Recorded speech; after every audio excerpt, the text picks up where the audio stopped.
A verdade de cada um.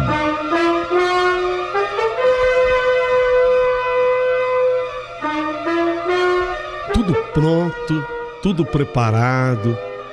História de hoje, belíssima história. Queria agradecer demais as pessoas que, através do nosso canal no YouTube, elas estão também optando em se tornarem membro do nosso canal. Muito obrigado, viu?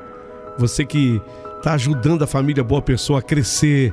Obrigado por essa opção, por essa escolha. Se você não puder ser membro, não há problema nenhum. Mas eu quero sempre que você se inscreva aqui no canal. Isso para mim é muito importante. E além da sua inscrição, dá o teu joinha. Isso fortalece o canal. E aí o YouTube, ele propaga o canal para que ele se fortaleça e mais histórias chegarão.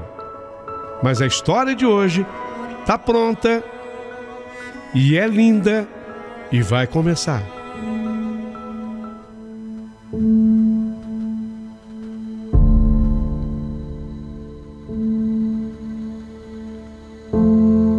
Meu querido amigo Paulinho Boa Pessoa, meu nome é Norma e eu vou me colocar no lugar de narradora dessa história fantástica. Eu conheço todas as pessoas envolvidas e eu convivi com elas durante um longo período. Fui autorizada e hoje eu resolvi escrever, mas já quero adiantar que é uma história que haverá necessidade de ser dividida em capítulos, porque a mesma é riquíssima em detalhes e eu não posso perder nenhum deles. Naquele dia, a dona Conceição estava muito nervosa. Nossa, a dona Conceição estava nervosa. Nem mesmo a xícara de café bem quente, que era a sua bebida favorita, juntamente com uma pequena barra de chocolate, nem isso ajudou a dona Conceição a recuperar calma. O motivo desse estresse era a decisão inesperada do filho dela, o Moisés. Ele queria se casar. O Moisés resolveu que ia se casar. E tudo não seria um problema se ela não tivesse se apegado tanto àquele filho. Ela viveu a vida daquele filho. Ela se dedicou àquele filho. Meu Deus, como ela tinha lutado por aquele filho sozinha, enfrentando o mundo, mas sempre sozinha, sabe? Erroneamente, ela acreditava, porque lutou demais pelo filho, que ela fosse dona daquele seu amado filho para sempre. Era assim que a dona Conceição se sentia, sabe? Na noite anterior, ele havia simplesmente comunicado à mãe que ele iria se casar. Tinha tomado essa decisão. Ele iria se casar. E a dona Conceição, ao escutar isso do filho, ela se viu sem chão, perdida. E ainda mais porque ela sabia parte da história da futura nora, ela conhecia um pouquinho. Eliane, a futura nora, ela era uma menina que chegou num período da vida a morar até num orfanato. E ela não se conformava. Em primeiro lugar, que Moisés, seu filho, não podia se casar. Eu não queria que ele casasse com ninguém. Agora, em segundo, se casar com Eliane, que tinha morado até num orfanato, era muito para ela. Era muito para a cabeça da dona Conceição. Essa escolha do filho deixou a mulher furiosa, talvez até mais do que uma muleta para um touro numa tourada da Espanha. Aqui uma explicação. O que é uma muleta para o touro, tá? A muleta é aquele pano vermelho que o toureiro usa. Foi desde 1726 um toureiro chamado Francisco Romero introduziu no mundo das touradas aquele pano vermelho. O touro, ele é incapaz de distinguir cores, mas o bicho é atraído pelo movimento do pano. O vermelho, na verdade, só serve para disfarçar as manchas de sangue do boi. Bom, dada a explicação, eu volto com a dona Conceição muito brava. Mais do que o touro. Mais do que o touro. E ela se perguntava em voz alta: meu Deus, onde ele encontrou aquela criatura magra, sem carne? sem sal, sem tempero. Eu acho essa Eliane totalmente sem graça. Totalmente sem graça. Não sei que graça ele viu dessa moça. Foi quando eu falei com ela: Dona Conceição, com licença. Dona Conceição, me dá licença, o doutor Ribeiro, ele está esperando a senhora para o encontro com o novo cliente. Mas a senhora também marcou de ir ao ateliê do Onofre sobre o vestido de noiva da sua futura nora. Norma, nem me lembra dessas coisas, Norma. Nem me lembra disso, tá? Mas você tem razão, Norma, eu tenho que ir. Eu tenho que ir mesmo. Então avisa o Ribeiro. Eu vou passar rapidamente por lá e depois eu tenho que ir nessa porcaria desse ateliê do Onofre, ajudar essa moça ridícula a escolher o modelo do vestido dela para se casar com meu filho. Eu não sei que pecado que eu tô pagando. Quer dizer, mais um pecado que eu tô pagando, Norma, na vida. Tudo é assim, Norma. Tudo é comigo, Norma. Tudo arrebenta do meu lado, Norma. Eu sabia que essa não era a realidade. Ela é que no fundo, a Dona Conceição é que no fundo fazia questão, sabe, de trazer todas aquelas responsabilidades para perto dela. Ela sempre foi uma líder por natureza e ela fazia questão de estar no comando de tudo.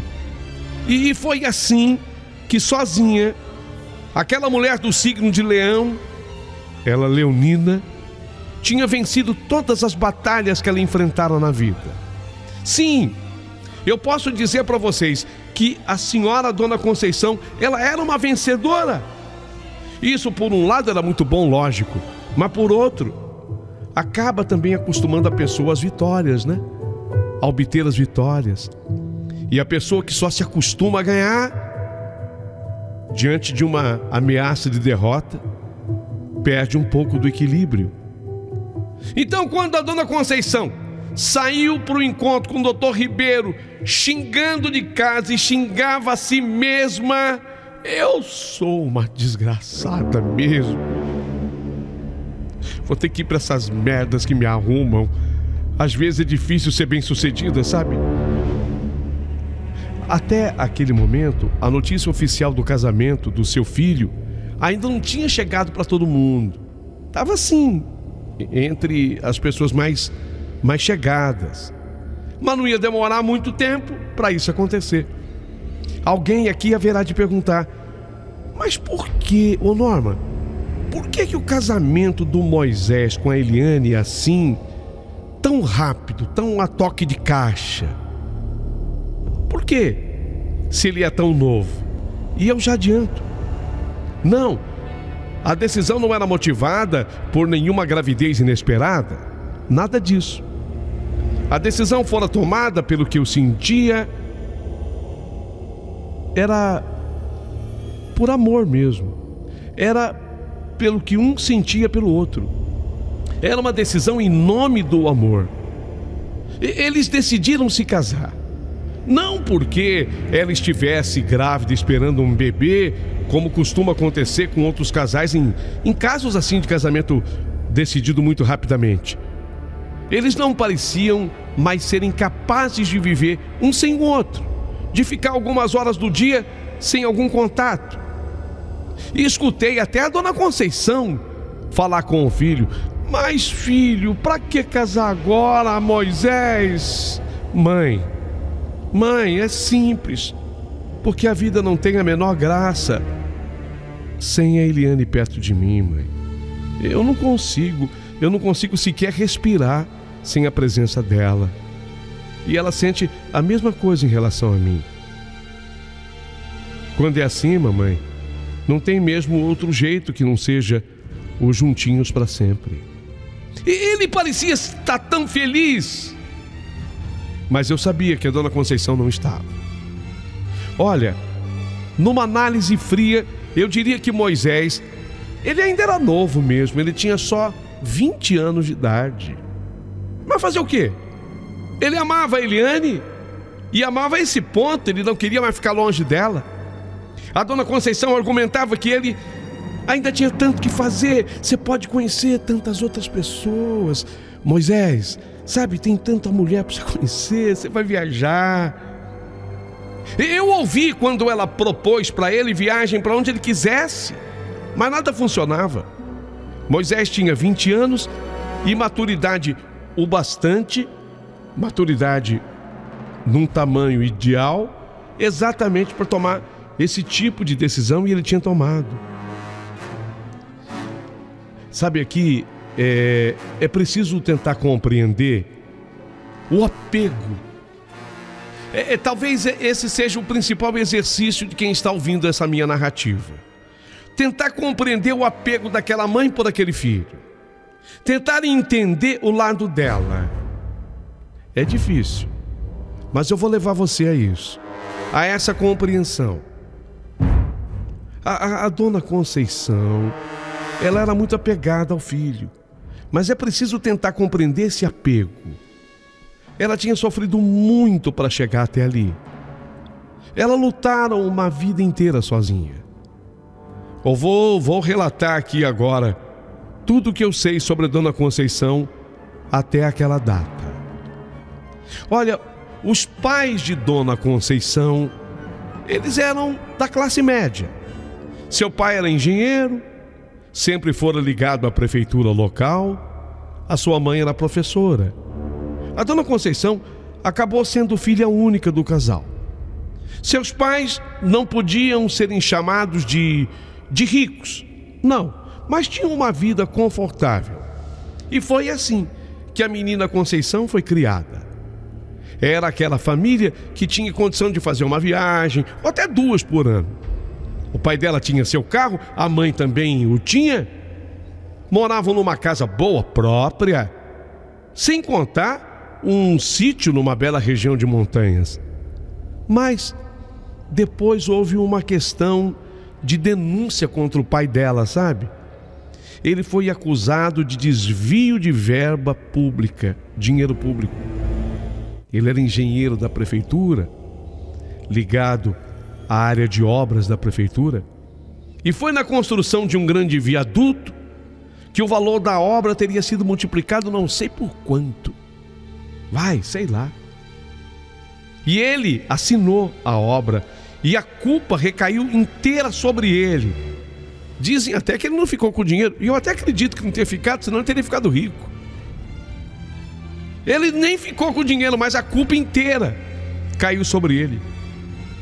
O coitado do homem foi exonerado da prefeitura e não arrumou mais trabalho em lugar nenhum. A sua esposa, que também era professora do município, perdeu a sua vaga e de repente tudo se quebrou diante deles. Quebrou mesmo. Quebrou, mas quebrou mesmo, quebrou feio. Da noite por dia, perderam tudo que tinham conquistado, pagando advogados de defesa para que ele até se livrasse da prisão. E foi aí, sabe, que a vida da dona Conceição se transformou num inferno. Ela passou por uma grande vergonha, uma vez que quando tudo estourou, ela estava terminando o colegial. Virou zombaria de alguns amigos na escola, onde ela era obrigada a escutar gritos de rapazes imaturos. Teu pai é ladrão! O pai dela é ladrão! A filha do ladrão! O pai dela é ladrão! E isso, quando Conceição escutava, isso era de grande sofrimento para ela. Ela estudava em escola particular e acabou o estudo com a ajuda de professores que eram amigos de sua mãe. Mas foi uma fase muito difícil para ela. Foi tudo muito delicado para ela. Dona Conceição, na época, uma estudante do ensino médio, nem percebeu no início que aquele era um beco sem saída. Ela voava da escola para casa e, passeio, ela ia correndo para o cinema. Gostava de chegar no cinema quando o filme já tinha começado, para que ninguém a visse. Já entrava naquele escurinho do cinema, meio que escondida, sabe? Isso era tudo que havia restado para a mocinha. No fundo, nessa fase, ela evitava estar junto das pessoas. Era uma amiga aqui, outra lá, outra acolá, sabe? Mas difícil, muito difícil. Estudar para ela era fácil. Ela era muito inteligente. Nossa, uma capacidade. De certa forma, ela tinha muita facilidade para aprender. Mas tudo o que lhe acontecia atrapalhava também nos estudos. Até nisso, ela se sentiu prejudicada, sabe? Por tudo isso, ela tinha que sair lá de vez em quando ela precisava, que a cabecinha estava estourando. Quando ela tinha 17 anos, quando a dona Conceição tinha 17, durou um ano essa vergonha toda.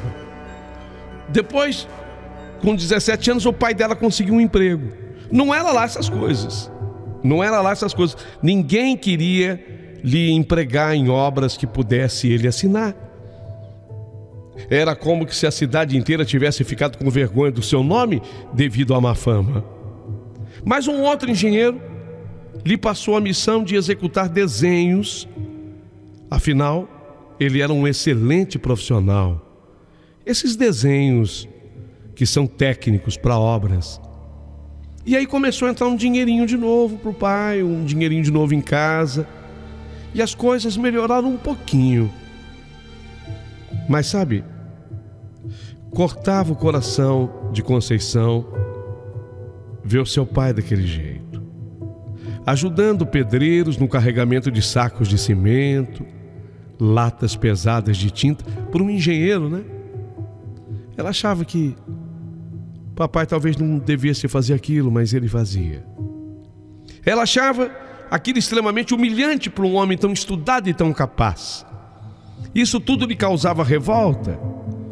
E eu tenho que contar tudo isso para que vocês entendam como é que vai se formando a personalidade, o caráter da pessoa. Porque às vezes a gente só vê a pessoa, nossa, ele é assim, mas por quê? Por que ele é assim? O que vai falar muito da sua conduta ao longo da vida é justamente esse tratamento que se recebe da vida. Sua mãe também voltou a trabalhar. Encontrou um emprego de meio período, seria numa escola particular. Conceição, ela também com 17 anos foi trabalhar em meio período num escritório aduaneiro. Ela sabia que 90% do trabalho era honesto ali. Mas havia o famoso 10% de coisas que não eram tão corretas assim. Ela morria de medo. Sabia o que tinha acontecido com o seu pai. Tinha medo, tinha muito medo de tudo. Ela estava aterrorizada com todos os tipos de registros falsos. Medo de ir para a cadeia por fraude. Essas coisas todas. Mas ela precisava do trabalho e ela queria ajudar, sabe? Ajudar um pouquinho em casa e principalmente ajudar no preparo para a festa de formatura do colegial. Aí é que tá. Haveria no clube da cidade uma bela festa para os formandos. E ela era aluna de destaque, sabe? Ela era uma das melhores alunas da sua sala. Ela queria participar e ela precisava contribuir com a sua cota de ao menos comprar 4 convites. Não eram baratos, não. Ela então trabalhou no escritório aduaneiro, apesar do medo, e conseguiu o seu principal intento, que era a ida à festa de formatura. Mas antes da noite do baile de formatura na escola, ela ficou tão preocupada em pagar a festa, em comprar os convites, que ela se esqueceu totalmente da roupa. A roupa da formatura, o vestido da formatura. E ela não tinha uma vestimenta adequada para aquele evento. Caramba, é minha formatura. E a roupa, eu vou com o quê? Sapato? Não tenho. Mocinha, 17 anos. A vaidade inteira nela, né? Então, a mãe dela procurou a gerente daquela loja. Seu nome Ismênia. O nome da gerente, Ismênia. Ela também morava no quarteirão deles. A mãe e Ismênia eram muito amigas e pareciam até que eram irmãs gêmeas, porque elas tinham muita semelhança física. E Ismênia era muito parecida com a mãe dela. Ismênia mandava e desmandava na loja. A mãe de Conceição conseguiu com uma amiga que o vestido fosse vendido em suaves prestações. Conseguiu com a Ismênia. Ismênia, você faz isso para mim? Não faço para ninguém. Mas para você, Conceição, eu faço. É para tua filha, é? É para minha filha. Pode deixar, fica tranquilo. Tua filha vai linda na festa. Ismênia caprichou na ajuda e Conceição, ao provar o vestido, teve a certeza de que ela ficaria linda dentro dele. Ficaria maravilhosa. E o resultado não poderia ter sido melhor. A Conceição, ela ficou maravilhosa. Ela foi considerada a rainha do baile. Linda, Conceição, você tá linda, filha. O que você achou, Ismênia?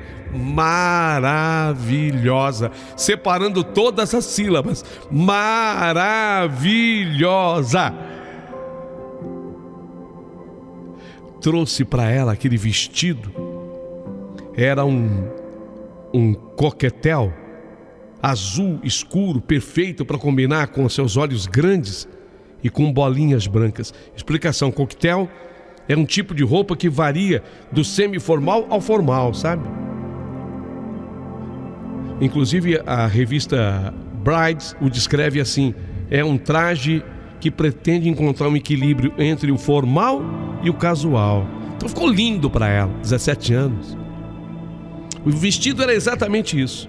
Sandálias espetaculares de salto alto com um laço completavam o traje. Ficou linda. Conceição ficou linda. Toda a escola, no salão de festa, congelou de emoção quando Conceição entrou. Uau!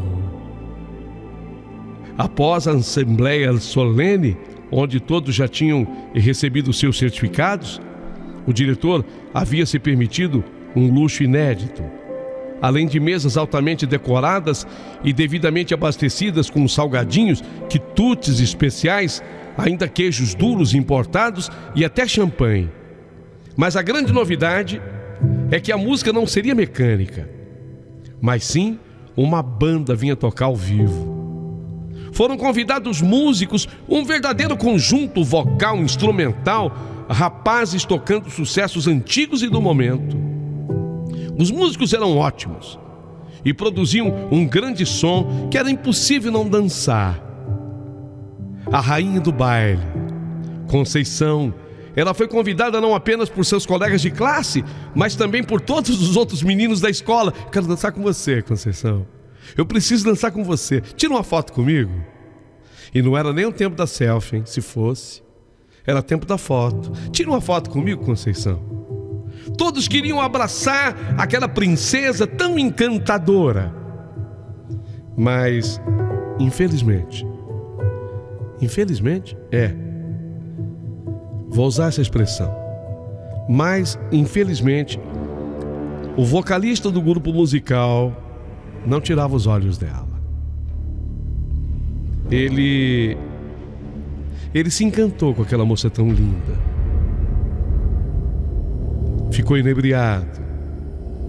Quando ele cantava uma música romântica, ele o fazia olhando para ela. E o pior é que ela estava correspondendo aos olhares do cantor. O rapaz, o cantor, o vocalista, se chamava Manuel, mas artisticamente era conhecido pelo nome de Mano. Mano, que voz linda ele tinha. Ele cantava com a alma. Uma voz grave, anasalada, dava um charme especial ao seu canto. E depois não era só isso, não. O Mano era lindo. Ele era dono de uns olhos verdes de tirar o fôlego. Ele sabia que aquela mocinha não iria resistir ao seu charme. Não, ela não vai resistir. E foi naquele intervalo de show, de apresentação, que ele iria fazer o grande teste.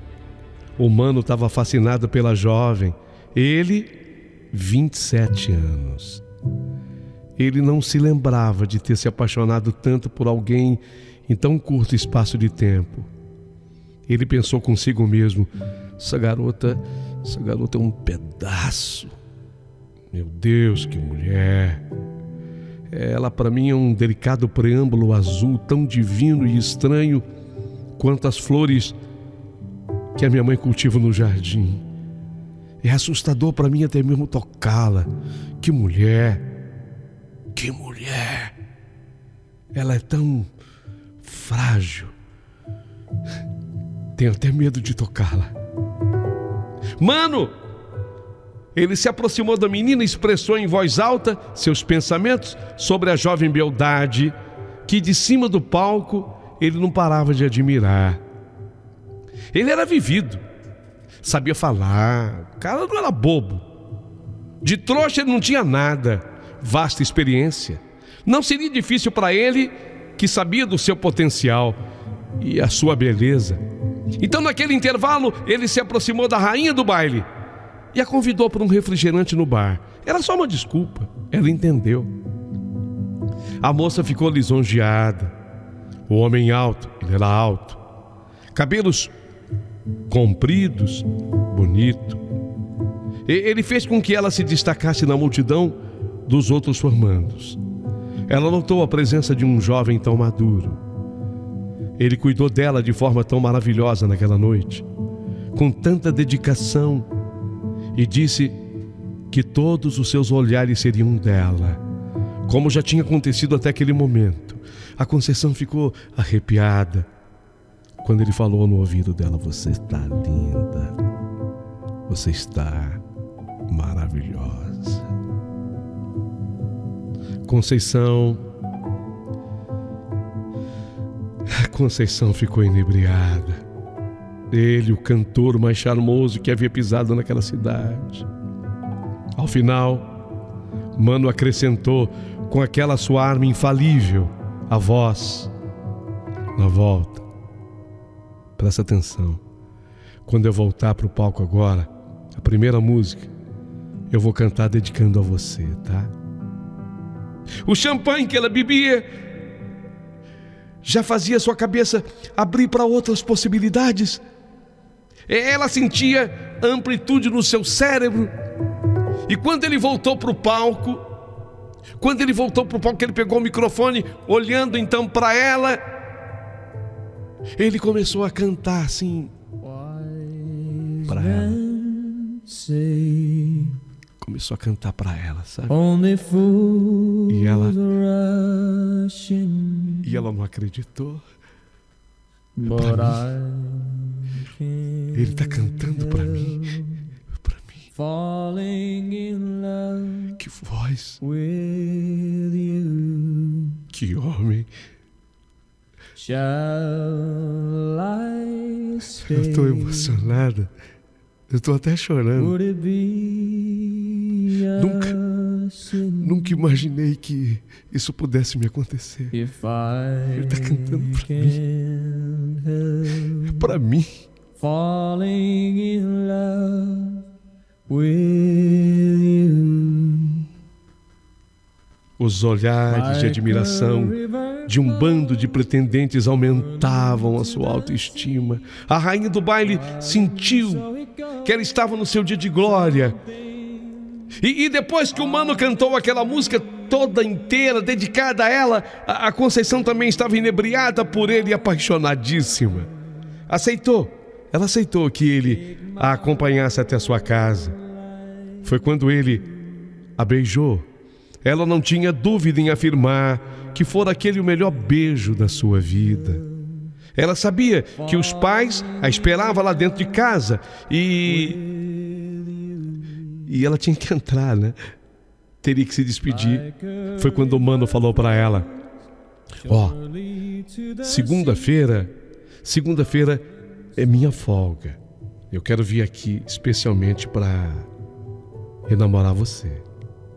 Como eu teria o dia livre, eu venho à tarde. Eu quero passar a tarde inteira com você. E aí nós podemos ficar juntos o tempo que você quiser. O que você acha? Ela achou maravilhoso a possibilidade era ótima e já começou a sonhar com tudo que podia rolar, mesmo antes de acontecer. Assim como ela achou lindo ele ficar no portão esperando o momento que ela entrasse, e antes que ela fechasse a porta, ele ainda jogou um beijo para ela, lá de fora, no ar. Ela ainda teve que esperar 2 dias para que chegasse a segunda-feira. Amanheceu sábado, teria ainda domingo pela frente. Finalmente chegou a segunda. Ela inventou uma desculpa no escritório aduaneiro. Naquele dia ela não ia trabalhar no período da tarde e tremia quando viu o carro dele chegando atrás da igreja no centro da cidade. Ela sabia que era o cantor. O encontro dos dois foi para lá de emocionante. Mano não queria testemunhas. Sabia que ela era menor de idade, 17. Ele tinha 10 mais, 27. Saíram da cidade. Ela estava curiosa para saber onde iriam, até que ele parou assim, à beira da estrada, debaixo de uma árvore, e falou com a sua lábia. Ele disse que vamos num lugar tranquilo. É que eu sou cantor, muito conhecido aqui na região, então não quero fofoca interferindo na nossa vida. Entendeu, amor? Posso te levar para um lugar tranquilo? Conceição respondeu que por ela, tudo bem, tudo bem. Ele podia ir para esse lugar. Acabaram num hotel, onde Mano parecia ser bastante conhecido já. Não houve necessidade de apresentarem documentos para rápida hospedagem. O lugar onde só os dois ficariam era um quarto limpo e com banheiro. E foi ali que a Conceição perdeu a sua virgindade. Foi ali que a Conceição se entregou pela primeira vez para um homem. Não era um homem qualquer. Ele era lindo, charmoso e tinha a mais linda voz que ela já tinha escutado em toda a sua vida. Viveram ali momentos inesquecíveis, momentos que marcariam de forma indelével a vida de Conceição para sempre. Quando saíram daquele quarto, a noite já começava a cair. 7 da noite, Conceição entrava na sua casa. Mas já não era mais a menina. Ela já era a mulher. Tanta coisa ali havia acontecido numa tarde. Tanta coisa. Ela ainda nem tinha parado para pensar em tudo. Apenas sabia dizer que havia sido tudo lindo e maravilhoso. E em toda segunda-feira, dia de folga do músico, o encontro se repetia. Era sempre de tarde, segunda de tarde. E Conceição ficava contando nos dedos o tempo que faltava para que tudo se repetisse. E depois havia outra expectativa. Será que o Mano viria de carro ou de moto? Sim, porque ele tinha uma linda moto Harley Davidson. E ele trazia um capacete especial que era para ela. Se no primeiro dia ela teve algum receio de andar na moto, depois ela se apaixonou pelo veículo. E ela ganhou gosto pela Harley Davidson, ainda mais pela forma como o Mano pilotava. Ele era tão inteligente que ele colocou ela no comando um dia. Falou: hoje você que vai pilotar. Eu não sei, mano. Hoje é você que vai pilotar. E ela se saiu bem. Ela se saiu bem, fazendo com que eles rissem muito. Ela sentia segurança nele. Era tudo extremamente prazeroso. A única coisa que a preocupava é que ele queria... Ela, na verdade, queria um compromisso mais sério com ele, com o Mano. Queria que ele fosse um namorado, que andasse com ela de mãos dadas pelas ruas da cidade. Queria que ele viesse conversar com os seus pais, que pedisse a sua mão em namoro. Isso não tinha acontecido, não. Quando questionado sobre isso, o Mano dizia: calma, amor, calma. Isso vai acontecer ainda. Apenas eu preciso de um time. Gastando todo o inglês. Eu preciso de um time. É que eu estou resolvendo uma pendência. Eu fui convidado para participar de um festival country nos Estados Unidos. O pessoal está me convidando para cantar em Atlanta. O festival vai ser lá. Então. E vai dar certo, amor. Eu estou fechando a minha participação no festival. E eu já quero pedir para eles passagens. E adivinha? Passagens no plural. Adivinha? Adivinha? Vamos ver se adivinha. É uma passagem para mim e a outra Para. Não, fala aí. Vamos ver se adivinha. E a outra, para quem que é? Para mim? Lógico. Lógico que é para você, Conceição. Já pensou você conhecendo o estado da Geórgia? Nos States? Atlanta é a capital. É lindo lá. Você vai amar. Isso tudo a empolgava a Conceição, que via tudo como a realização de um sonho. Mas e aqueles enjoos? Aqueles enjoos iriam trazê-la para outra realidade. Aquela que na verdade é a vida de cada um, né? A realidade. E vem com toda aspereza, com toda dureza. Os enjoos foram confirmados como gravidez.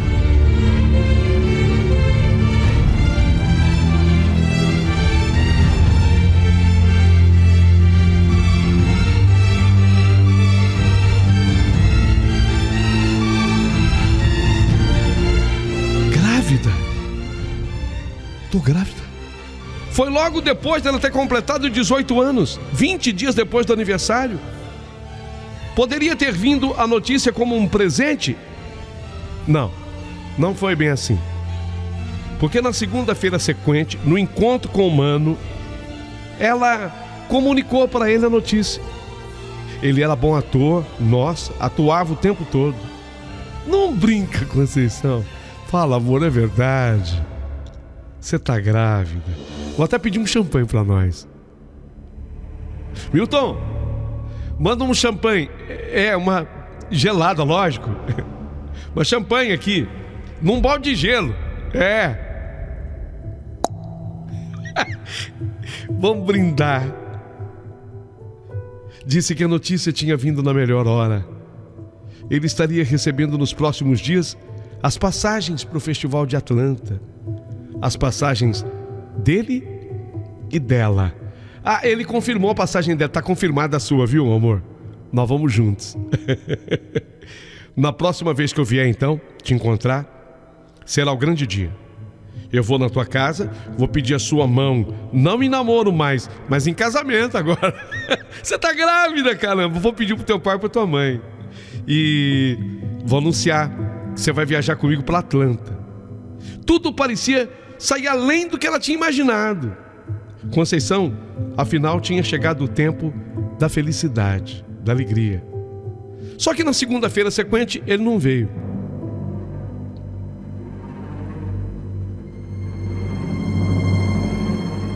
Não, ele não veio, não. Ela ficou preocupada. Nem avisou, né? Será que foi fazer algum show? Porque às vezes é feriado em alguma cidade. Não é feriado, mas aqui, nem ali. Mas às vezes a cidade está de aniversário, né? Às vezes acontece. Às vezes segunda-feira numa cidade só é feriado, nas outras não. Entendeu? Isso que é isso. Pegou algum aniversário para tocar.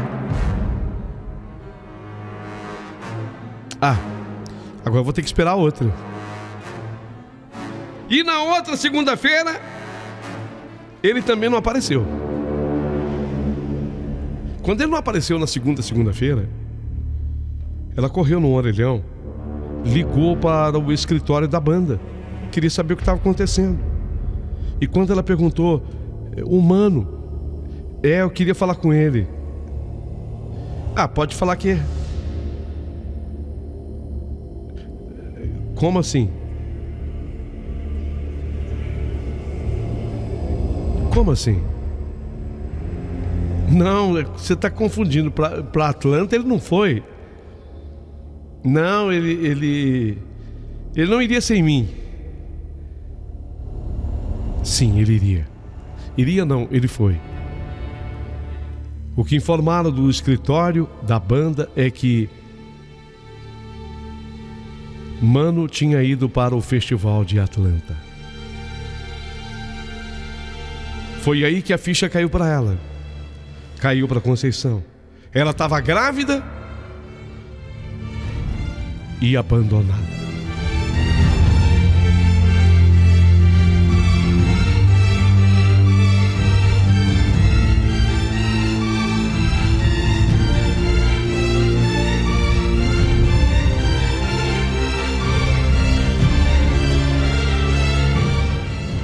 Não perca amanhã, às 11 da manhã,